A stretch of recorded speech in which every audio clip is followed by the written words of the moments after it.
Hello everyone, it's Scott and welcome back to another episode of Sky Factory 3. So in this episode I'm going to start off by demoing a couple of the cobblestone compression techniques that I've been able to locate, and I'm going to show you the winner that I chose that I'm going to use to package all of the cobblestone into triple compressed cobblestone to meet the achievement laid out in the achievement book. So we're down to 45 million cobble, and in the original design I have 4 auto packagers that are working in a crisscross pattern that are compressing into single compressed cobblestone, and then a feedback loop that produces the double and triple compressed cobblestone that are being fed back into the ME system. So here we're getting looks like probably every quarter second or so we're getting a double compressed cobblestone, and then it works its way up to a triple compressed cobblestone probably once every 2 to 3 seconds or so. So that's our benchmark for designs. So one method is to use the cyclic assembler, and so these are being drawn from the ME system through export buses, and that the cobblestone goes into the first cyclic assembler, which is set up to a triple augment, which is basically giving us a 8 times processing speed. And this is not keeping up with the import bus, which is just set to a normal 4 acceleration. So it's only really working off the first square, and but it's producing compressed cobblestone reasonably fast.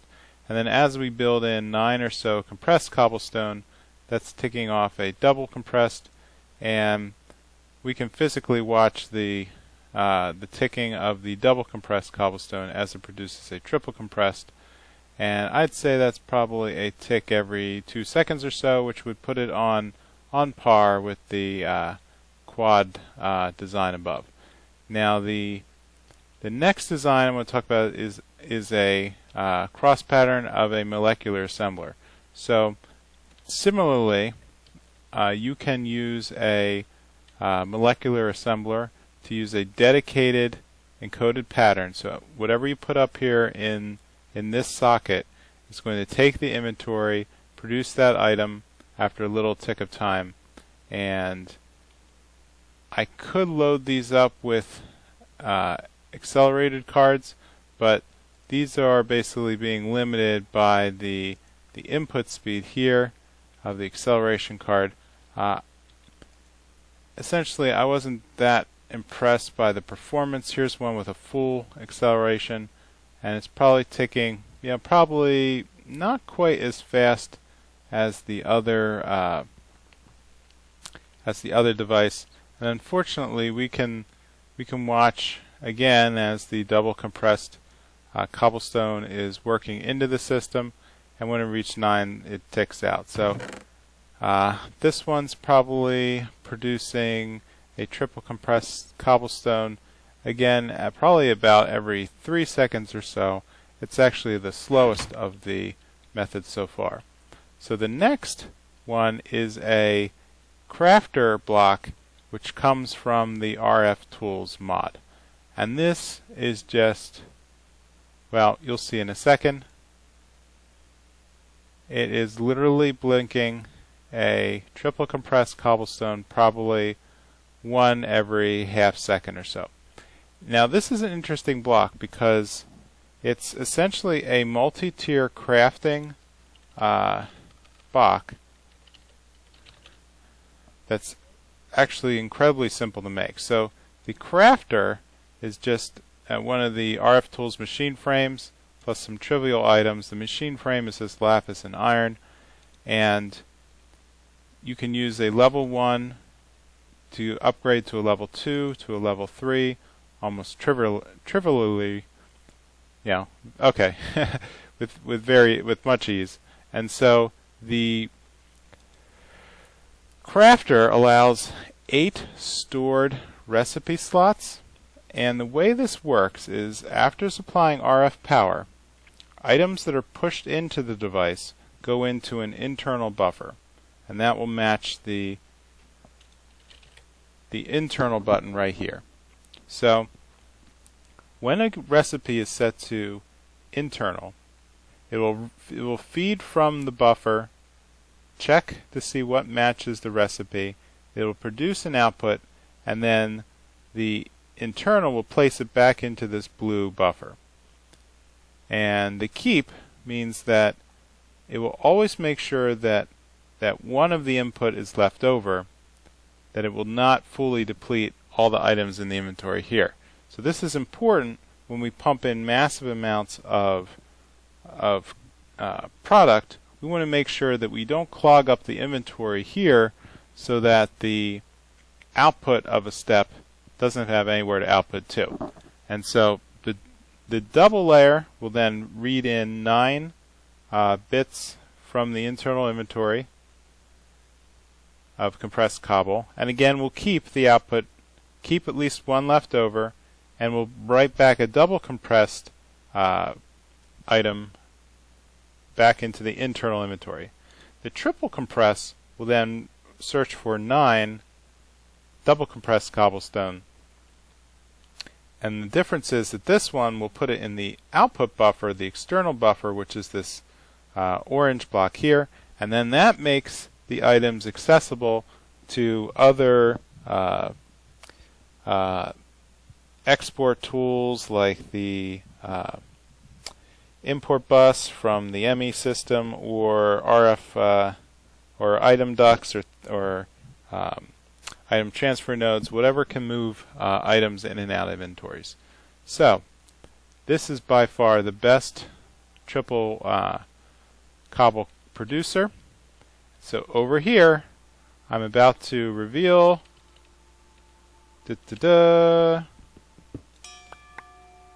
a 12-step 3-tier crafter system. And so all I'm missing here is the source of cobble. So right now I have 12 of these blocks that are going to have a central warp item duct, which we know from before transports items instantaneously. All the devices are getting fed Ender Quarry, or Ender energy conduit power, and then all the devices will be sucked out using resonant servos. There's no real need. I mean, I don't think that the system will be producing triple compressed cobble that fast, but I am going to just quickly grab the block here. Let's fly back down, and so we see I only have one item. In fact, let me take, now I'm going to leave that in just for an internal buffer. So there is one piece of triple compressed cobble here right now. So I'm going to take the deep storage buffer, deep storage unit, plug it in right here, which contains our 44 million of cobble, and I'm going to plug in,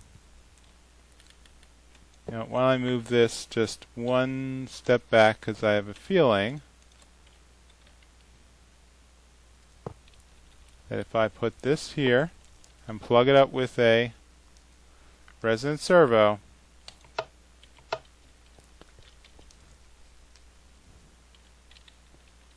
this should start pumping cobble out. Okay, so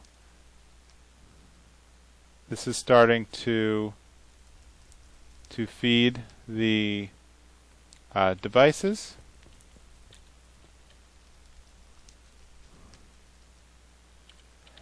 That's what I thought. So let's try accelerating this a bit.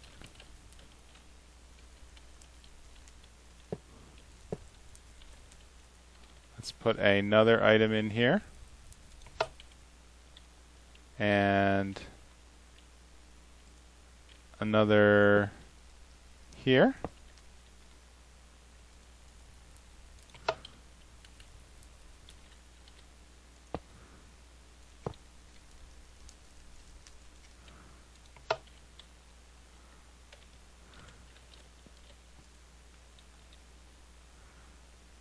And the question is that going to start, how fast can we start to produce our cobble?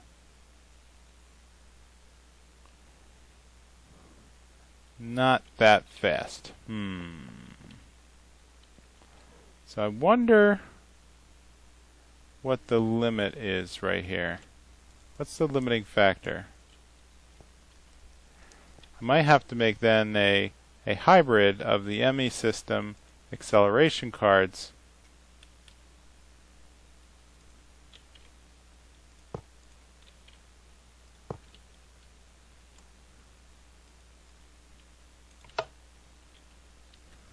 because the acceleration cards were chunking out the cobble very quickly.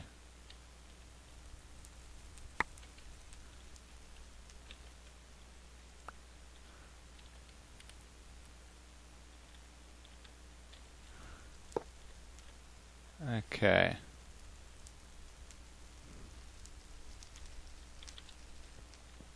Let's see how things are. Oops. No, that's right. Let's see how things are performing.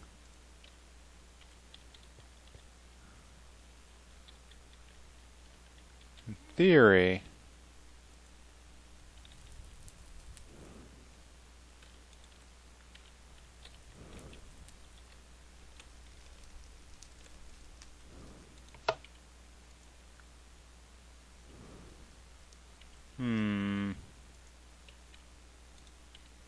Alright, I'm going to take a quick break until I figure this out.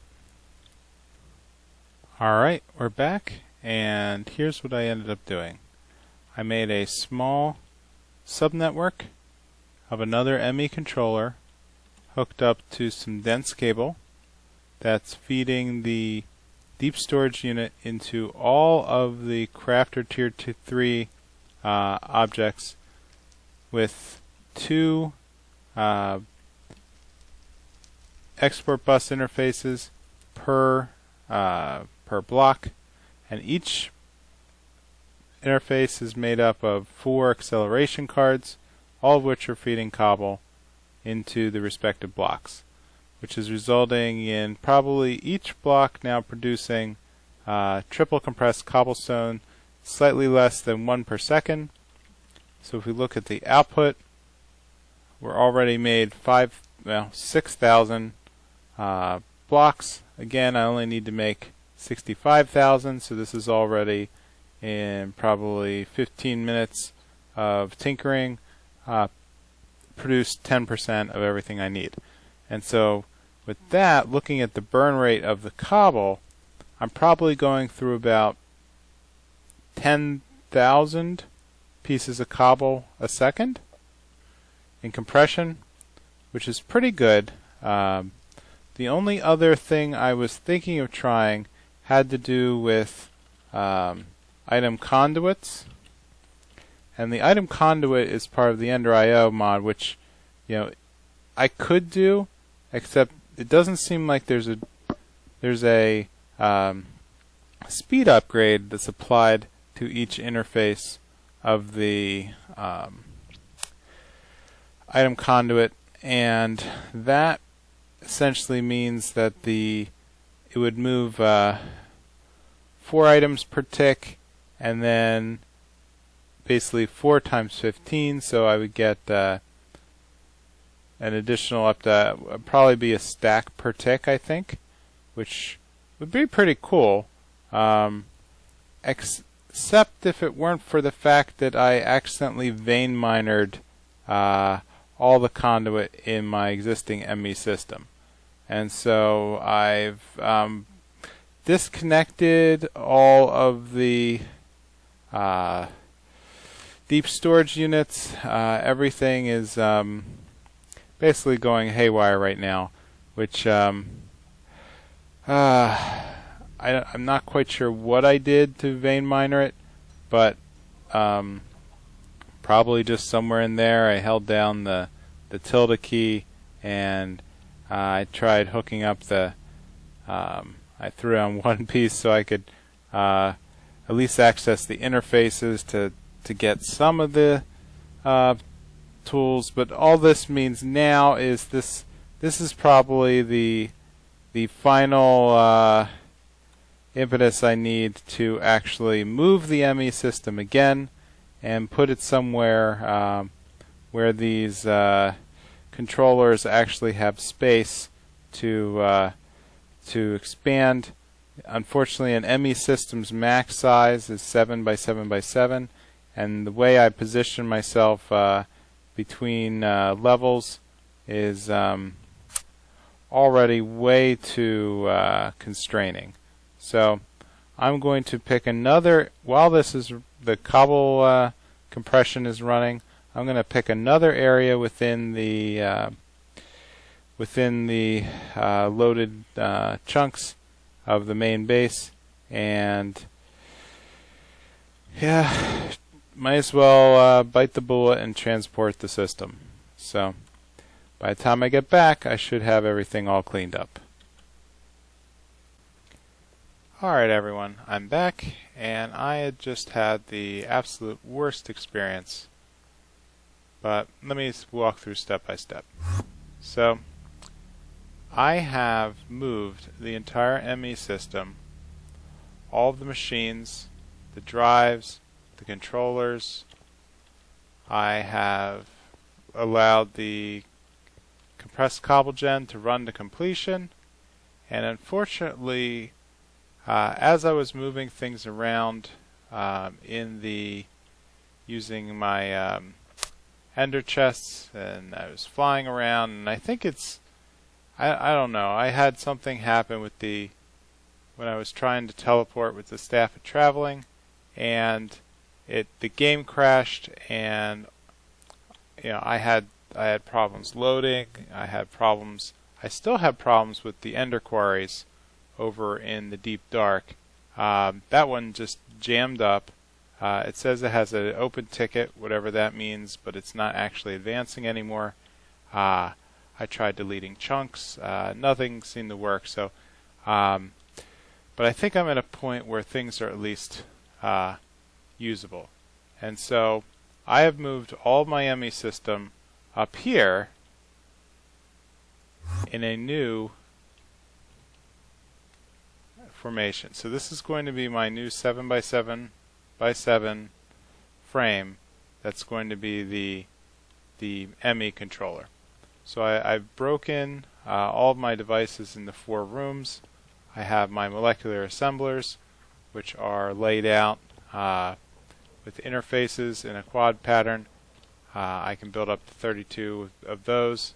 I have all my deep storage units, keeping all of my material, and the piece de la resistance is my cobblestone deep storage unit, which is currently merging another deep storage unit of another 56 million cobble. So I should have a good 100 million cobble there. Unfortunately, I need I think 2 billion to fill a deep storage unit. So this is going to take quite a while to run. I'm going to wait until these two merge again. I can actually accelerate this with some more import buses, I think. So all in all, I spent a lot of time, I don't know what to say, repairing and just trying to get back on my feet and getting to a position where I felt comfortable getting back to recording. And all it ended up doing was just spent a lot of time. Unfortunately, that vein miner accident, while it was good to move everything, I wasn't really in my scheduled workflow. So here we can see I've moved all of the devices, the inscribers. This is the loot bag expander. Here's our crucibles and our liquid fillers. We have a number of smelters and combiners. We have over here something new that I'm experimenting with. So since I've reached the required amount of triple compressed cobble, I now have 98,000 triple compressed cobble. I figure, what can I do with the crafters now that I've finished them? So what I'm doing is I'm using them to auto combine the magical crop essence and basically reduce my inventory and exchange them for ores. And same thing here with all the other essences, and then another extra one with some special actions for lapis. As I demoed before, once you fill up the inventory here with a crafter block, if you choose to keep, then it will always it will wait until it has 1 plus the amount specified. So in this case, 10, before it does the crafting action. And so these 9 lapis will produce 12 lapis lazuli, and then I have 9 lapis lazuli producing 1 lapis block, and then that's set to export. So the export will expose it to the orange block here, which will then be captured by an import bus to pump that back into the system. So I set up a auto pulverizer to get rid of some of the diamond junk that was accumulating from the mob farm, and this will just run through as soon as new items come in, and it'll process and ship that out. Now same thing with coal. I set up a sag mill because coal has the potential. It always produces at least 3 coal blocks from a coal ore, and it has a chance of pulverized coal and cobble and diamond. So I'm going to try to at least squeeze another, has less than 1% chance of producing diamond, and I'd rather let that accumulate there if I have the chance. Now over here is the automatic disenchanter, which is a little bit broken right now. For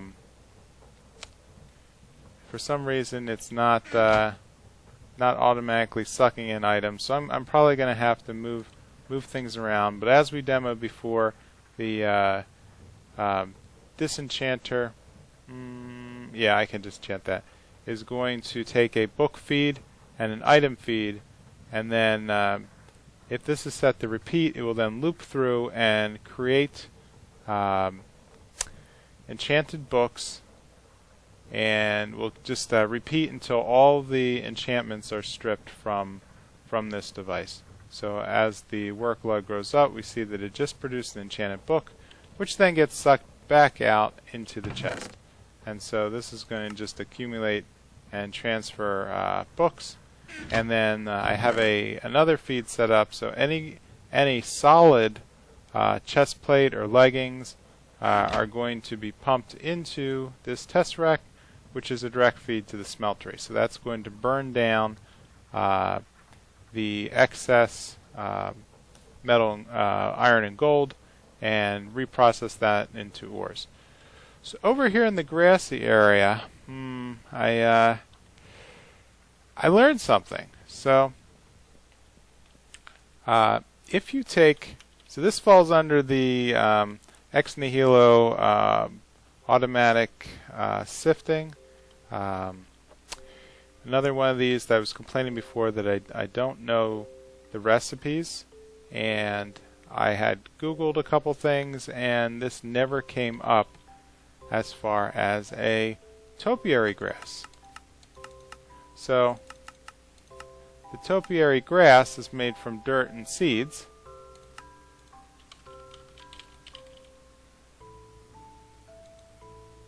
Pretty simple recipe. But what you do with it is if you pump it into the sieve, it actually gives you the chance to get additional berry bushes and a whole bunch of new Natura saplings that I had no idea that even existed. So these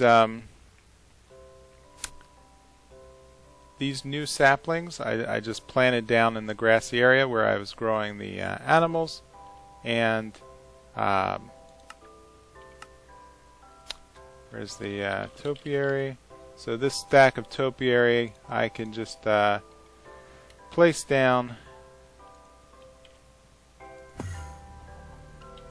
here in our sieves. And that's all I did before.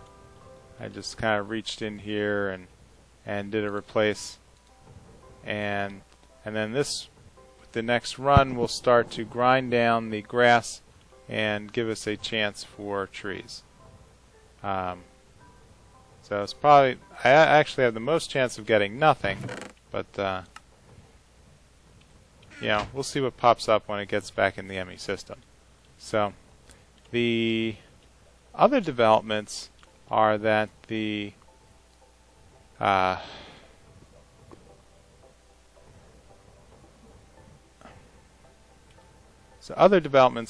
power generation here has dropped precipitously, and that's because, not bad news, but good news, which I'd like to demo in a second. Alright, so here I am in the Nether, and my good news is that the Nether Quarry has finished its conversion of the Nether Fortress. So if I were to fly out in this direction, let's start to sink down to about 70. What we're going to see is that the fortress is now entirely made of dirt. It's still spawning things. It doesn't seem to stop doing that in the Nether, but yeah. So ouch. So as I'm hit by pretty much everything. All right. So I think I can call this successful, that I have now completely converted a fortress in the Nether into dirt. And this is a pretty large fortress, and it's got me a very good amount of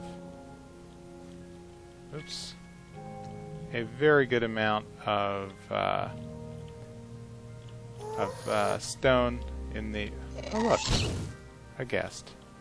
So I am going to head back and check out the other ender quarries.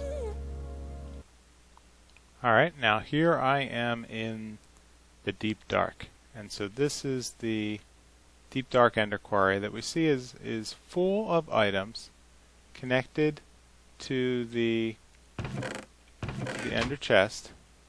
It has a speed 3 upgrade and a silk touch upgrade, and it's getting power, and yet it's not incrementing the blocks. And so if I were to fly out here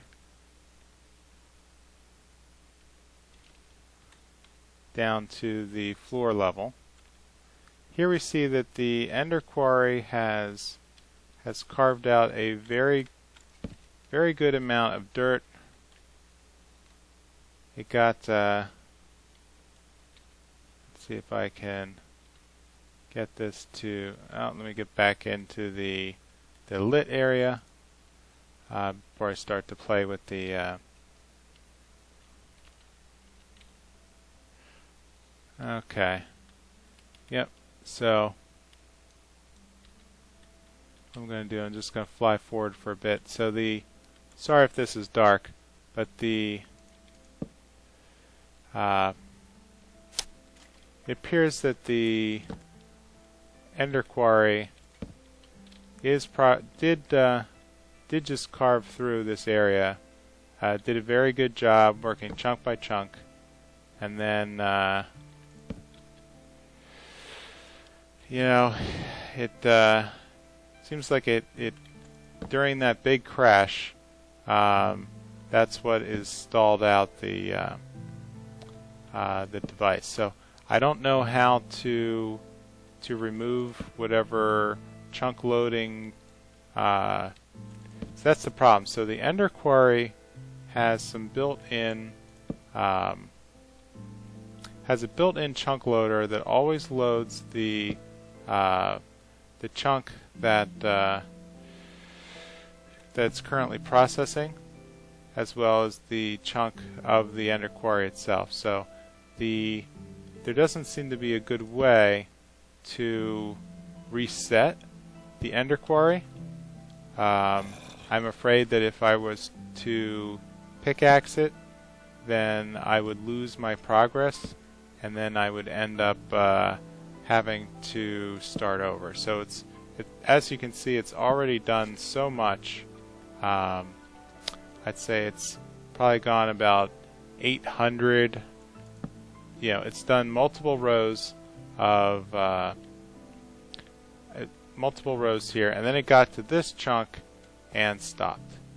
So yeah, I don't know what to do. I think it's up in the ceiling somewhere, and I don't know how to kick it off again. And like I said, I'm probably going to have to just reposition the markers, and then reload the position the Ender Quarry, and unfortunately that then means that it's just going to be a pain in the butt. So with that, I am slowly dying because I'm not in the light. So that's the status of the deep dark Ender Quarry. Alright, and here we are in the Ender at our Ender Quarry. Alright, now here we are at the end at our Ender Quarry. And so this one does seem to be working. We can see that it is incrementing. It also has a speed 3 upgrade, as well as a Silk Touch upgrade, and it is being fed from the Ender Quarry channel of our Tesseract, and it's definitely scanning. I guess if it's at 98 not minus 260, that will make it let's see, 98 minus 260, so it's to the northwest of the Chaos Dragon, somewhere out in the void. But this one is the only one that is currently working and drawing power from the network. So I think all it means is I'm going to have to reconfigure my power generators, and maybe come up with some alternative way of moving energy. So over here is our magical crop farm, and you can see that since I've added the Maddox, it's just going crazy all the time. So this Maddox runs off of RF power. It's leveled itself up to godlike. I've added Fortune 3 to everything, which is actually outperforming the Zavicio, the old Zavicio hose, and yeah, I've been pretty pleased with the way that it's been functioning here. So still haven't gotten around to repositioning it and recentering the mining, or I'm sorry, the farming station. And so I'm kind of wasting a little bit of space out here. That's not been very high on my priority list. So I will, what the heck? Okay, I don't think so. So, I think what I need to do next is come up with a better way of storing the RF power, and I know that the draconian materials will give me a new form of storage. So let's pull out our instruction manual and clear the inventory and see what we can learn. So what I'm going to attempt to do is create the draconium energy storage system. So this is a very visually pleasing storage system. It's a little complicated to set up. I need to get some good positioning, but this is, I think, for today what I'm going to attempt, which is the Tier 1 device. So essentially I only need energy cores and particle generators to get going. So let's quick craft those up.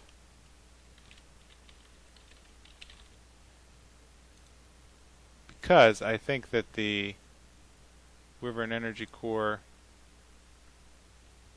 so let's try to make this as easy on myself as I can. So I'll make a pattern for a energy core, drop that into the ME system.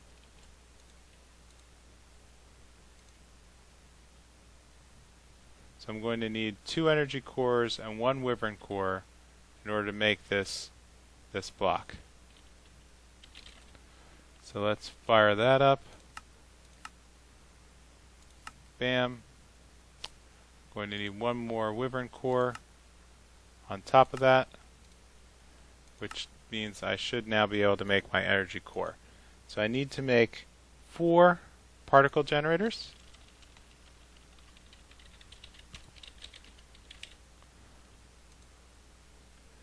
Which again is not, I have all the parts for, luckily. So let's make 4 more draconic cores. And then I'm going to run into a problem with the amount of draconium that I've already ground down. So let's just take a quick look. Okay, so let me burn down a stack and I'll be right back. Alright, let's get back to what we were doing. So let's make 4 cores, and in turn we will make 4 particle generators. Great. So now we want to work on where we want to position them. So I was thinking just right out here as an extension of the base. I originally wanted to kind of overhang the developed portion of the base. So the positioning is going to be a little tricky, but I think this will be visually pleasing. Let's grab some marble. Actually, what I really need is my angel blocks, and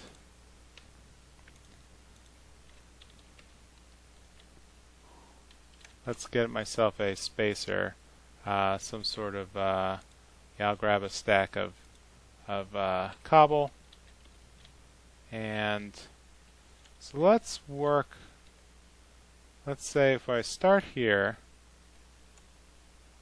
let's go out a couple feet. Alright, so this is where I'm going to set up the particle generator. And then from the particle generator, I need to go out 10 blocks. 1. And in the center, that's where I'm going to place the energy core. Okay. Now let's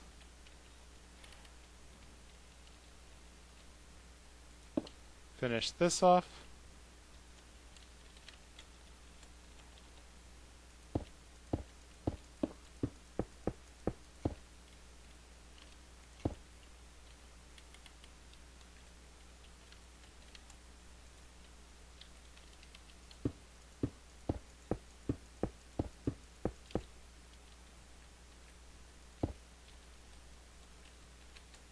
And the last piece.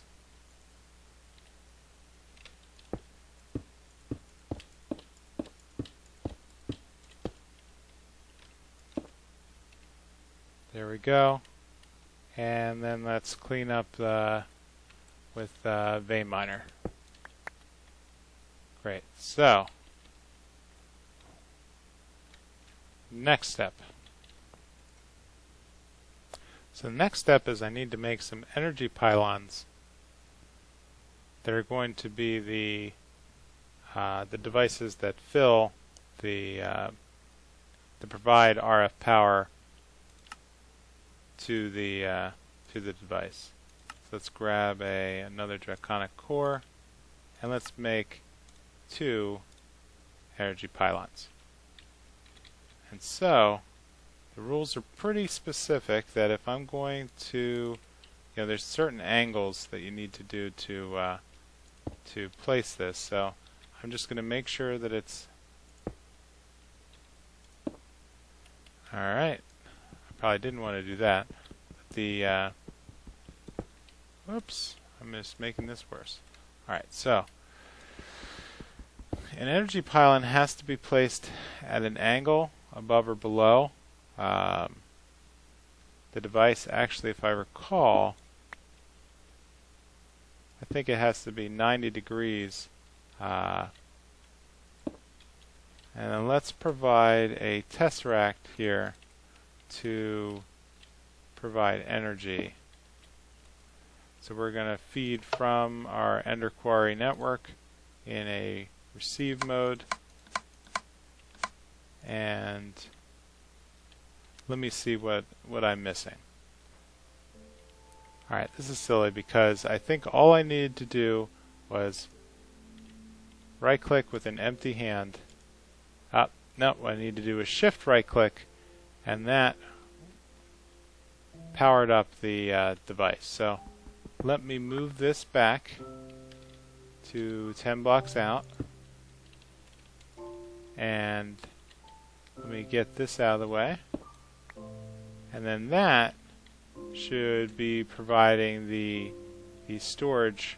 So we see here that a Tier 1 storage has the capability to store 45 million RF power. So let's go over here to our connected energy pylon, and let's also right click this and see if I can get it to link up with the be a feeder. Alright folks, so I think I finally figured it out. What I needed to do was place a glass block over the energy pylon, and then that will link the RF feed coming from the Ender Quarry, or technically coming from the Ender Quarry channel, and then that will provide the energy I need, to fill this up. And so that's going to fill up, actually in another couple seconds. So what I'm going to need to do is go and look into upgrading this to a higher tier, and maybe higher tiers, so that way I can start to store the energy from the reactor system below. And so with that, I am going to finally call this an episode. This has been pretty crazy. A lot of changes, a lot of things going on, and I will see you next time for more developments in Sky Factory 2. Bye.